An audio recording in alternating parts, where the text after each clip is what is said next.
All right, welcome back to the K-Zoom podcast. We are here again with the SEO guru, Matt Davis. And today we are talking about writing blogs for SEO. So, Matt, before we just get into the details, can you just lay a foundation of what we mean by that?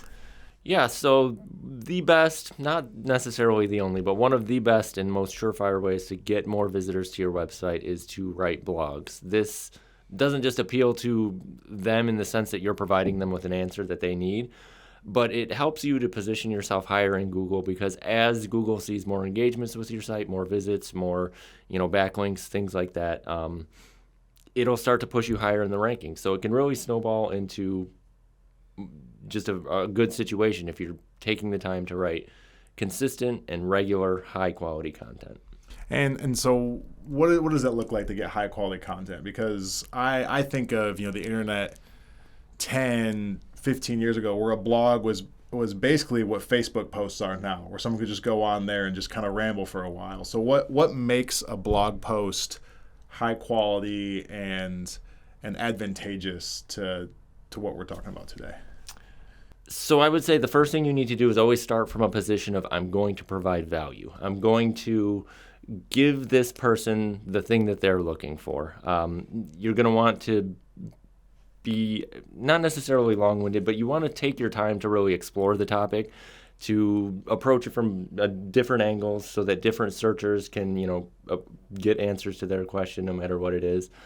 I usually recommend start your blog post at a very, very bare minimum of 300 words. Try to aim for 500. Get 10 to 20 of those on your website, and then start looking at your analytics to see which ones are popular. And if you see one gets 10 visits and the others get 0 visits, go back to that one that got the 10 visits, beef it up with another 500 to 1,000 words of content, and then just repeat that process. So it'd be adding to an existing blog, not spinning it off into a second blog? Usually I would recommend, adding, because the more content on a page, the more authoritative it's going to be, the more in-depth it's going to be, the more useful it's going to be, the longer it's going to take to read. So the longer somebody spends on the site reading the page, the better it is as far as, ranking indicators and things like that. Fascinating. That is not what my intuition would have said, but that's cool. That's why you see a lot of blog posts now that are like 36 ways to do this or that. It's long. It's easy to write a very long list of things. I feel like you just exposed the brutal truth of BuzzFeed of 72. That is why BuzzFeed does it. It works. It does work. I will read all 72 things. I will too.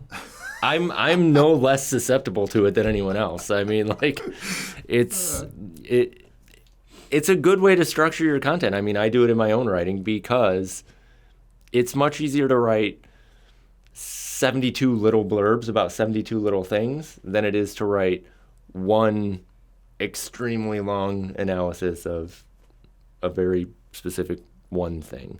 How do you make sure it's good all the way through? How do you measure when it's too much? Mm-hmm. Is there a way that you can kind of tell that, or generally not as you're writing it? As you do it more and more, you'll get more familiar with kind of what is expected and what you want to have. You want to use your keyword maybe once every 200 words. You want to use it in 30% of your subheadings. Use it in your opening paragraph. It becomes almost like a math equation after you've done it long enough that before you even write a post, what you'll do is you'll put your title, you'll plot out your first 3 paragraphs of an intro, then your 10 bullet points, which are going to be subheadings or list items or whatnot, and then your conclusion, and you'll plot out where your keywords are going to be, where your links are going to be, and then it becomes writing content around that. I would say if there's any indication that you're going too long or outside of the scope, it's when you build out that structure and then start writing outside of it for some reason or other. So you mentioned having a good post, but how often should someone be publishing new material? For a new website, if you really want to be aggressive about it, once a week. I would say for the average small business, as far as what they can find time for, if you can find time for a post once a month, that's pretty good. I'd say that's around average for where I see most people are. And you just really want to keep to that frequency, because it's not just having the content that matters, it's having a regular stream of content. Google likes to know your website's active, it's being updated. It crawls it, let's say it crawls it every month. If you start posting every week, it'll start crawling it more and more. And the more often that your site is crawled, the better an indicator is that your site is updated, fresh, and should be ranking higher than somebody who's only updating once every 3 months. And so then how do you decide what to write about? You mentioned keywords, and we talked about that on the previous podcast with you on it. What does that look like, deciding which keywords to use? And could you talk a little bit about that? Yeah, so ideally you would work from whatever keyword list you created when you built your website. And maybe you've gotten to a point where you need to branch off. You need more keyword ideas. So that might be time to go back to the drawing board on that and look at expanding into longer keywords or more specific or less specific keywords. So if I see a competitor has something that looks really good, what's aside from maybe the integrity piece, is Google aware if I just copy something from one place and put it in another spot? Like what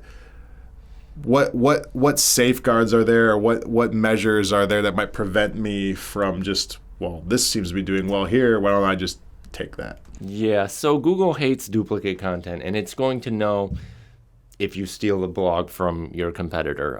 If you take it word for word, that is one of the worst things that you can probably do for your site, because it's going to be marked as duplicate content. You do it enough times, you're just not going to rank for anything at all. What you can do is you can take those posts, and what you should do is you should take a post that you know is successful, that your competitors have posted. Maybe it's in the top 5 for a keyword that you want to rank for. Take that post, rewrite the whole thing, make it longer, make it better, make it more informative, and then post it and wait. Generally, if you want to outrank your competitors for a specific keyword or a specific blog post, you want to do 3 to 4 times as much as them. So if their post is 300 words, you want yours to be 1,200 words.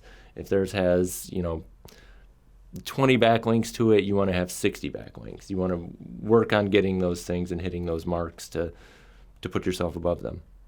Real quick, what are backlinks? Yeah, so a backlink is a website that links to your website. Right. And you'll see it a lot on, like a LinkedIn will link to your blog post, or there's a lot of like local directories or things like that that will link back to you. And you want to get high quality backlinks, not just, random forums that you find and post your link into. So I've taken my keywords, I've written my blog, it's out there in the world. Now what? So the final thing you want to do after you posted your blog is you want to go in and you want to make sure all of its metadata is defined. So that's things like the title tag, which is how, if you look at your browser, the title of the tab is going to be that title tag. Your meta description, which is what Google, like the little blurb in search results, and image alt tags, which are what tell visually impaired users or people using screen readers like what an image is or what it contains. And once you've got those done, it's more you sit and wait. You wait and you see, am I getting visits? If not, post it to social media, post it wherever you can, share it with people, share it with your friends. Try to get as many eyes on it as you can. And then over time, like I said, look at the kind of roster of blog posts that you've created, see which ones are successful, and then add to them, spin them off, just make them longer, make them better, make them more useful. And how quickly can you see if it's being successful, if you're getting visits? Is that something you can see like next day, or does it take a week or so? Do you have to wait for Google to crawl it? Yeah, I would wait at least a month or two. Okay. Yeah. That's why, I would say do 6 blog. If you're doing once a month, do 6 blog posts at 6 months, and then at that 6-month mark, go back to your first one and look at it, see how it's doing, and then kind of continue on that pattern. So even though we're in this fast information now sort of age, there's some patience and some long game that is required here. There's a lot of patience in SEO. Yeah. Okay. It's a very long game. Okay. Yep. Okay. Awesome. Is there anything else that you want to share on this one? No, I think we've covered it all. All right. Fantastic. Well, how about this? What if someone, how does KZoom help with this?